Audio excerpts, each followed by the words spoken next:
Assalamualaikum warahmatullahi wabarakatuh. Perkenalkan, nama saya Muhammad Fadriansah, nomor NIM 060103200009.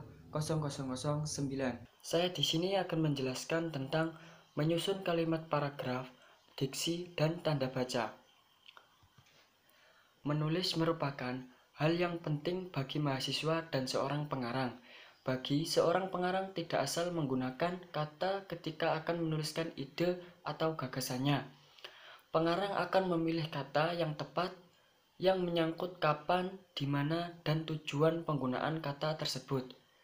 Hal tersebut dimaksudkan agar pembaca mengetahui maksud dari tulisan yang ditulis penulis. Yang pertama ada pengertian paragraf. Apa itu paragraf? Paragraf adalah satuan bahasa tulis yang terdiri dari beberapa kalimat. Paragraf merupakan bagian dari suatu karangan yang terdiri dari sejumlah kalimat yang mengungkapkan suatu informasi dengan pikiran utama sebagai pengendalinya dan pikiran penjelas sebagai pendukungnya. Yang kedua ada ciri-ciri paragraf. Di antaranya ciri-ciri paragraf adalah yang pertama, kalimat pertama harus berketuk ke dalam. Yang kedua, paragraf menggunakan gagasan utama yang ditanyakan dalam kalimat topik. Yang ketiga, setiap paragraf menggunakan kalimat topik dan selebihnya merupakan kalimat pengembang, yaitu menjelaskan, menguraikan, atau menerangkan.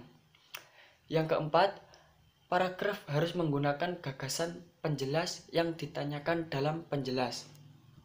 Yang ketiga ada fungsi paragraf. Fungsi paragraf yaitu yang pertama, mengekspresikan gagasan tertulis atau kalimat yang tersusun secara logis dalam satu kesatuan. Yang kedua, menandai peralihan gagasan atau ganti paragraf.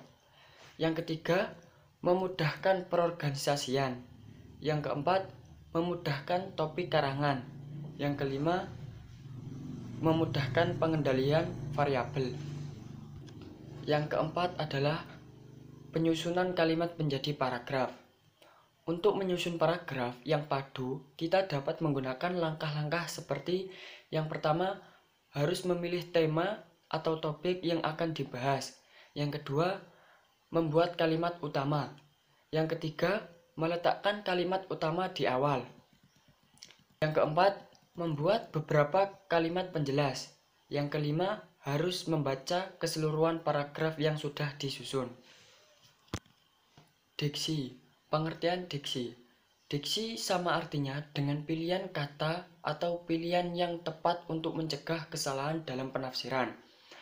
Fungsi diksi adalah yang pertama, upaya membantu mengembangkan ide atau gagasan yang akan diekspresikan. Yang kedua, diksi yang tepat membantu menciptakan suasana komunikasi yang tepat. Yang ketiga, diksi yang tepat membantu mencegah terjadinya kesalahpahaman dalam proses komunikasi. Yang terakhir yaitu ada penggunaan tanda baca, yaitu yang pertama tanda titik, yang kedua tanda titik koma, yang ketiga tanda titik dua, yang keempat ada tanda titik penghubung, yang kelima tanda pisah, yang keenam tanda epilis, yang ketujuh tanda tanya, yang kedelapan tanda seru, yang kesembilan tanda kurung, dan yang ke-10 tanda kurung siku, yang ke-11 tanda petik, yang ke-12 tanda petik tunggal, dan yang terakhir yang ke-13 tanda garis miring. Cukup materi ini saja yang dapat saya sampaikan, kurang lebihnya mohon maaf. Wassalamualaikum warahmatullahi wabarakatuh.